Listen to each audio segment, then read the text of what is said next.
और इस समय एक बड़ी खबर आ रही है। खबर है स्वाति मालीवाल केस से जुड़ी। विभव कुमार, जिन्हें इस मामले में गिरफ्तार किया गया था, आरोपी हैं इस मामले में, उन्हें राहत नहीं मिली है। विभव कुमार की जमानत याचिका कोर्ट से खारिज हो गई है। आपको बता दें कि विभव कुमार को स्वाति मालीवाल केस में 18 मई को सीएम आवास से हिरासत में लिया गया, फिर उन्हें थाने ले जाया गया और बाद में उनकी गिरफ्तारी हो गई थी। विभव कुमार ने अपने ऊपर लगे आरोपों को खारिज किया था, बेबुनियाद बताया था, जबकि स्वाति मालीवाल का कहना यह था कि उनके साथ बुरी तरीके से मारपीट की गई, उन्हें लातों से, घूंसों से मारा गया, पेट में मारा गया और ये तमाम आरोप एफआईआर में दर्ज हुए। विभव कुमार को लेकर उन्होंने अपना जो बयान दर्ज करवाया कोर्ट के सामने, उसमें भी तमाम बातें उन्होंने बोली। 13 मई का ये मामला है, जबकि विभव कुमार की तरफ से ये कहा गया कि जबरदस्ती घुसने की कोशिश कर रही थी सीएम आवास में स्वाति मालीवाल। उन्हें समझाने बुझाने की कोशिश की गई लेकिन वो नहीं मानी। तो दोनों पक्षों से इस मामले में दोनों पक्षों की तरफ से आरोप लगातार लग रहे हैं। आम आदमी पार्टी स्वाति मालीवाल के आरोपों पर सवाल उठा रही है, स्वाति मालीवाल को कटघरे में खड़ा कर रही है, उनकी मंशा पर सवाल उठा रही है। तो एक सियासी खींचतान भी इस मामले को देखने को मिल रही है। विभव कुमार जो कि आरोपी हैं इस मामले के, आपको बताया कि जब ये घटनाक्रम हुआ था उसके बाद विभव कुमार को लखनऊ में देखा गया। सीएम अरविंद केजरीवाल के साथ वो लखनऊ की यात्रा पर गए थे और आपको ध्यान होगा कि एक प्रेस कॉन्फ्रेंस हो रही थी। जब सीएम अरविंद केजरीवाल से इस मामले को लेकर सवाल किए गए तो उन्होंने माइक को अखिलेश यादव की तरफ आगे बढ़ा दिया था। उन्होंने इस मामले पर चुप्पी साधे रखी। पिछले दिनों एक इंटरव्यू के दौरान उनसे सवाल पूछा गया था विभव कुमार को लेकर, इस पूरे मामले को लेकर, तो उन्होंने ये कहकर अपनी बात पूरी की, अपना पक्ष रखा कि ये मामला फिलहाल कोर्ट में है और इस मामले पर कोई भी टिक्का टिप्पणी करना उनके नजरिए से ठीक नहीं होगा। तो उन्होंने इस मामले पर कुछ भी नहीं दिया। लेकिन इस पूरे मामले को लेकर एक विरोधाभास भी देखने को मिला था, क्योंकि जब ये घटना स्वाति मालीवाल ने जब आरोप लगाए थे तो उसके अगले ही दिन जो आम आदमी पार्टी के सांसद हैं संजय सिंह, उन्होंने बाकायदा प्रेस के सामने ये बात कबूल की थी, माना था कि स्वाति मालीवाल के साथ अभद्रता हुई है, सीएम ने इसका संज्ञान लिया है और उचित कार्रवाई इस मामले को लेकर की जाएगी। लेकिन जैसे जैसे मामला आगे बढ़ा, स्वाति मालीवाल ने एफआईआर दर्ज कराई। हालांकि स्वाति मालीवाल को लेकर ये सवाल भी उठाए गए कि जिस दिन ये घटना हुई थी उस दिन उन्होंने मामला दर्ज क्यों नहीं कराया, उसके कुछ दिन बाद उन्होंने इस पर कानूनी एक्शन लेने की क्यों सोची। तो इस पर स्वाति मालीवाल का कहना था कि इस पूरे घटनाक्रम से वो इतनी डिस्टर्ब हो गई थी, इतनी परेशान हो गई थी कि उन्हें समझ ही नहीं आ रहा था कि वो क्या करें। आखिरकार ये मामला दर्ज हुआ, इसमें एफआईआर हुई, गंभीर धाराओं में एफआईआर इसमें दर्ज की गई है। विभव कुमार की गिरफ्तारी इस मामले में हो चुकी है और अब बड़ी खबर ये कि 30 हजारी कोर्ट से विभव कुमार को राहत नहीं मिली है। स्वाति मालीवाल केस में विभव कुमार को राहत नहीं मिली है। स्वाति मालीवाल ने सुनवाई में जान पर खतरे की बात भी कही थी।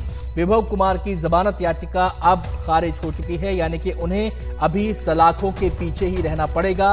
वो अभी किसी तरीके की कानूनी राहत उन्हें नहीं मिली है। बड़ी बात यह कि स्वाति मालीवाल ने कोर्ट में ये बात भी कही कि अगर विभव कुमार को छोड़ा जाता है जमानत पर तो उनकी जान को खतरा हो सकता है। जान पर खतरे की बात भी सुनवाई के दौरान स्वाति मालीवाल ने कही थी। तो तमाम पक्षों को, दोनों पक्षों को सुनने के बाद, उनकी दलीलों को सुनने के बाद विभव कुमार को जमानत नहीं देने का फैसला कोर्ट ने किया है। 30 हजारी कोर्ट में ये मामले की सुनवाई हो रही थी। आपको बताएं, पिछले दिनों दिल्ली की सियासत काफी दिनों से गरमाई हुई है। 13 तारीख के बाद से लगातार इस मामले को लेकर सियासी खींचतान देखने को मिल रही थी।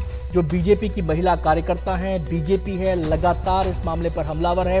सीएम अरविंद केजरीवाल को घेरा जा रहा है महिला सुरक्षा के मुद्दे पर, महिलाओं के अस्मिता के मुद्दे पर, और वहीं आम आदमी पार्टी ये कह रही है कि पूरा का पूरा जो मामला है इसमें वो, पहली बात तो ये कि स्वाति मालीवाल को ही कटघरे में खड़ा कर रही हैं और दूसरी बात ये कि आम आदमी पार्टी को ऐसा लगता है कि पूरा का पूरा मामला बीजेपी का कोई षड्यंत्र हो सकता है। तो इस तरीके के आरोप प्रत्यारोप लगाए जा रहे हैं इस पूरे मामले को लेकर। और स्वाति मालीवाल ने जो अपना बयान दर्ज करवाया पुलिस के सामने, जो कोर्ट के सामने बयान दर्ज करवाया, उसमें उन्होंने विभव कुमार पर मुख्य रूप से आरोप लगाए हैं।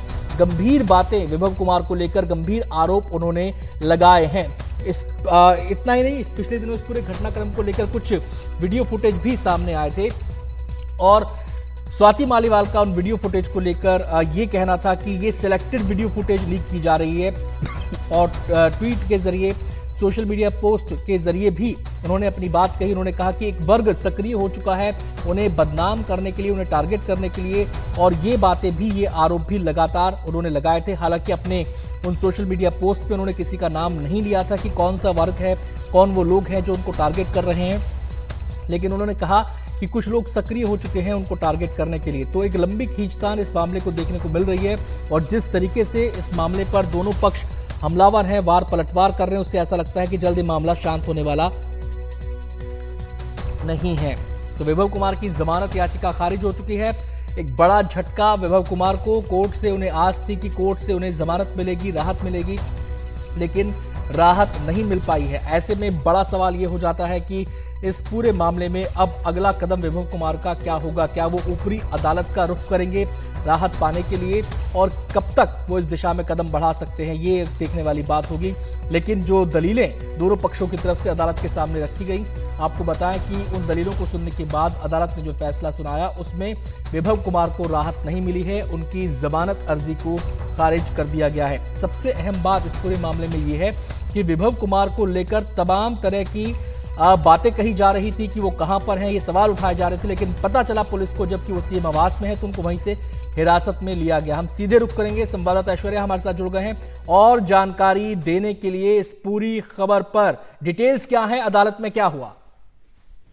जी देखिए, कह सकते हैं बड़ा झटका है विभव कुमार के लिए, क्योंकि आज बेल एप्लीकेशन फाइल की गई थी विभव कुमार के द्वारा, और लगभग 2 घंटे के आर्गुमेंट्स भी 30 हजारी कोर्ट में हुए। एक तरफ स्वाति मालीवाल की तरफ से खुद पर्सनली वो अपीयर हुई और उन्होंने कहा कि उनको जान का खतरा है और उनको रेप थ्रेट्स भी मिल रहे हैं तमाम उन सोशल मीडिया प्लेटफॉर्म से। जबकि स्वाति मालीवाल ने खुद ये एडमिट किया कि वो जब दिल्ली के मुख्यमंत्री अरविंद केजरीवाल के घर गई थी तब उनके साथ मारपीट की गई और इसमें विभव कुमार ही जिम्मेदार हैं। उन्होंने यह भी कहा कि जब मैं दिल्ली के मुख्यमंत्री के घर थी और मैं आमतौर पर वहां पर जाती हूं तो सीधा ड्राइंग रूम की तरफ रुख करती हूं और वहां पर विभव कुमार ने उनके साथ मारपीट करी।